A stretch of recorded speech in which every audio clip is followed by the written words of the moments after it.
You are welcome to AG 304, Statistics and Field Experimentation. Study Section 7, Probability. Probability is achieved by dividing the number of favorable outcomes by total number of possible outcomes. Now in this study section, you'll be introduced to what probability is all about, and you will gain some insights into the concepts of probability and equally the rules that are guiding probability will be explained to you.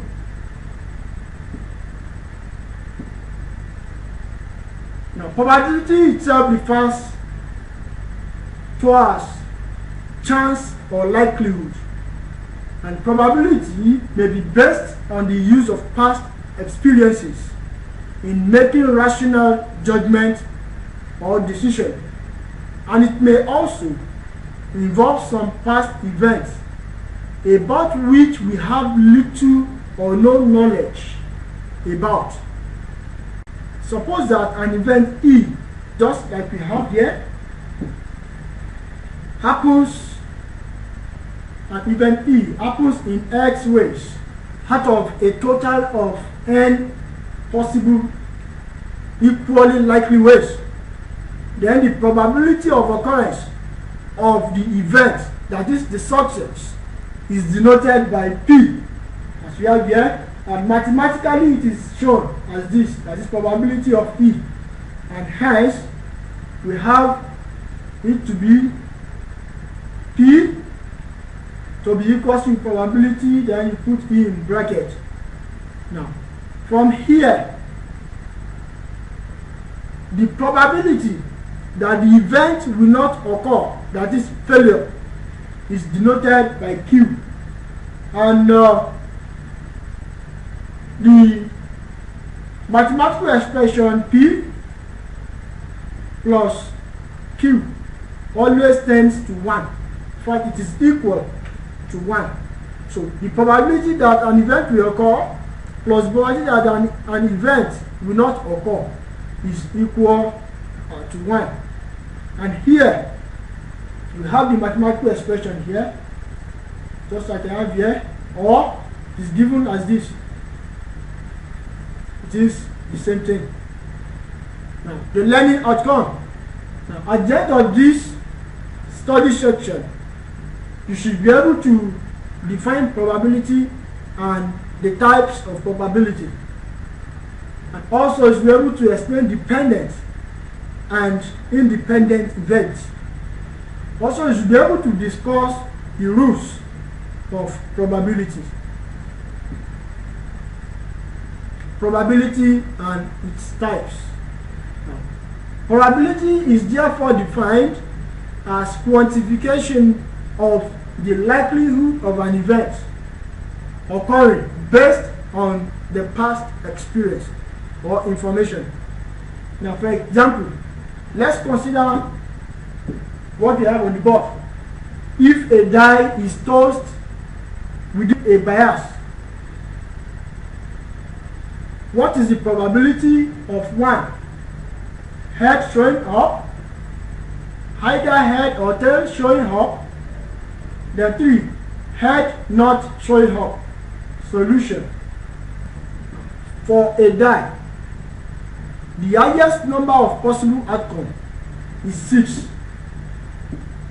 For a die, because a die itself has 1, 2, 3, 4, 5, 6, arranged in something in a cube, something like this, and so on. Now, probably that the head will show up will be just 1.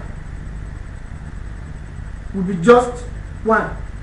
So now we have, so that will be 1/6. Probably either the head or the tail showing up, that will be 1/6 plus 1/6, and that will be 2/6. But you take it to the least, the lowest fraction, 1, 2 here 1, then 2 here 3. That's how we have this. The point that the head will not show, that will be 1 minus the probability that it will show. You know, I said earlier that P is the probability that it show, then P plus Q equals to 1. So the probability that it will show, or the probability that it will not show, will be Q, then 1 minus P. Now you take this to the right hand side. So then we have it as 5 over 6. To solve this, we have 6 minus 1 over 6. So that is 5 over 6. Now, types of probability. We have 5 types of probability. The first one is the objective probability. This is a type of probability of an event that is based on empirical experience, which expresses a universal truth. And such experiments can be repeated to arrive at similar conclusions. Now, for example, in the tosses of a fair coin, the probability of getting head is 0.5.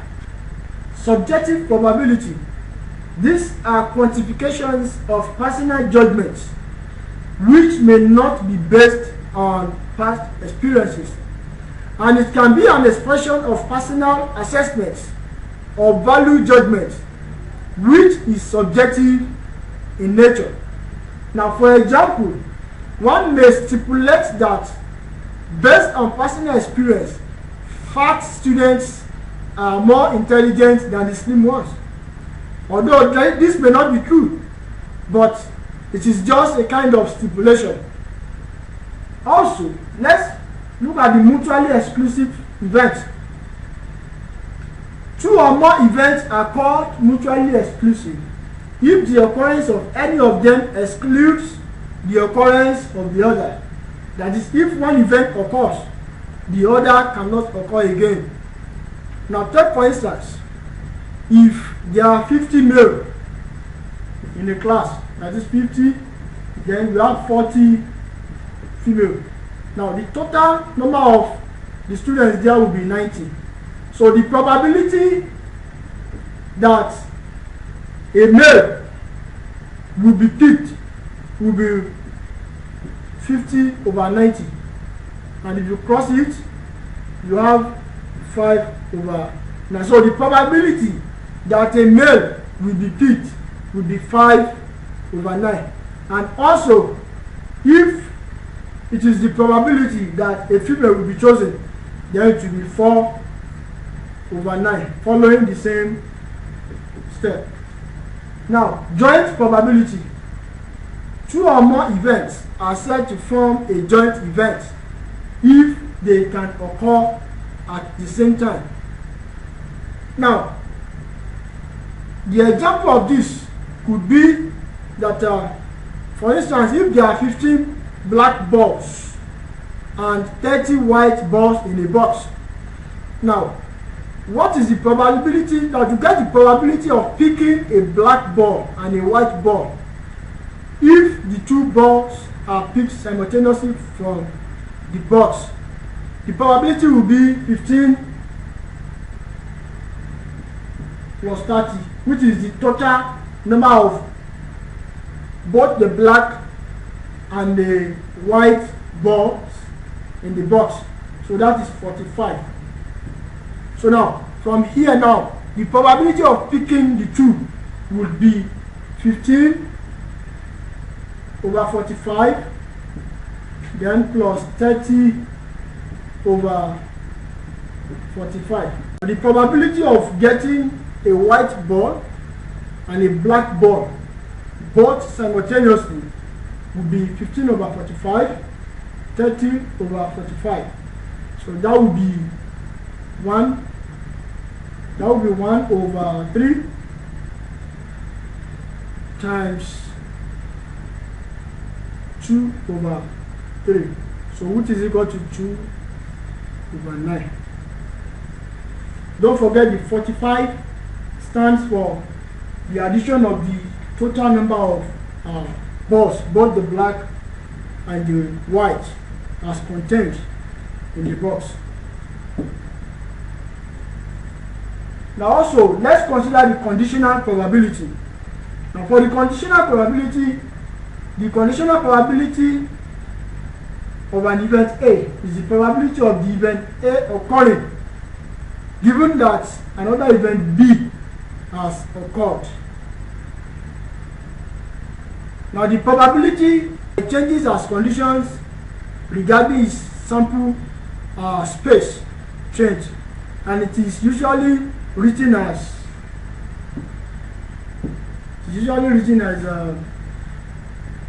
probability of A or B. And it is important to note that this is the probability of A occurring given that B has occurred, provided that B is not provided that B is not equal to 0. Now, the conditional probability depends on whether the two events are dependent or independent. Now, let's look at this dependent event as contained in this example. Now, a bag contains 6 red, 5 blue, and yellow, and 4 yellow marbles. Now, 2 marbles are drawn, but the first marble drawn is not replaced. Find the probability of picking red, then blue. And also B, find the probability of picking blue, then blue. That is picking blue twice. Now, one thing that we need to take note of here is that I want you to take note of this word not replaced. Not replaced. And let's now go to the solution. Now, there are 6 red marbles. Now there are a total of 15 marbles. So that of red will be 6 over 15. 6 over 15. Now the total marble content will be that of 6 red plus 5 of blue, then plus 4 for yellow. That's how we arrive at that 15. Now, the result of the first draw affected the probability of the second draw. There are 5 blue marbles. Now, there are a total of 14 marbles left, because we were told that as the marbles were being removed, there was no replacement. So the more you remove it, the more it reduces in size, and that is the reason why it has reduced to 14. So the probability of picking blue after red will now be 5 over 14, because as the red has been chosen, it was still 15, but after removing the red, then it would have reduced to 14. Now again, the probability that red then blue will now be the probability of red multiplied by the probability of blue after red. That is 6. That is 6 over 15, then times 6 over 15 times 5 over 14. That's how we arrive at 1 over 7. Now the probability of drawing a red marble and then a blue marble is 1 over 7, just as seen here. Now let's solve the question, the second question. We have to find the probability of blue, then blue. So there are 5 blue marbles. Now the first one will be 5 over 15, as here. Then the result of the first draw affected will affect the probability of the second one. So then it will now be 4, the second one will be 4 over 14, because it was 5 initially, to reduce to 4, and it was 15 initially, because it will affect the total sum of the marbles. Now, the second marble now, when being removed, will be 4 over 14. Then the probability of blue, then blue will now be probability of blue multiplied by probability of blue after blue. So that is 15, 5 over 15 times, that is 5 over 15 here times 4 over 14. So which is equals to 2 over 21. Now hence, the probability of drawing a red marble and then blue marble is 2 over 21. Now for independent events, now this is another example to explain this, and of course to grant you the grace of having better understanding of the subject. Now let's solve this example for the independent event. Now 2 fair dice, one colored white and one colored red, are thrown.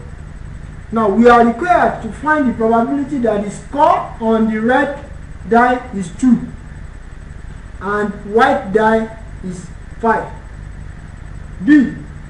We are to find the probability that the score on the white die is 1 and the red die is even number. So now this is the solution here. Now the probability of the red die shows 2 and white die 5 will be 1 over 6, then 1 over 6. Then 1 times 1, 1, 6 times 6 is 1 over 6. Then the probability that the white die shows 1 and red die shows an even number will be 1 over 6 for this. The even number will be 1 divided by 2. So we have 1 times 1, then 6 times 2 to be this. Now rules of probability. Now if P is the probability that an event will happen, that is success, in a single trial, and Q is the probability that the event will not happen, that is failure, then P equals to 1 minus Q, or P plus Q equals to 1. Now 2. The probability of the occurrence of one or another of 2 or more mutually exclusive events is the sum of the probabilities of the separate events. That is, P of A or B will be P, that is probability of A plus probability of P. 3. The probability of occurrence of 2 or more independent events is the product of the separate probabilities. That is, probability of P and A will be probability of A times the probability of P. With this, we have come to the end of study section 7, probability, and I believe that by now you will be able to define probability and its types. You should be able to explain dependent and independent events, and also you should be able to discuss the rules of probability. You are advised to go over the video clip once again to have better understanding of the subject matter. Thanks for listening.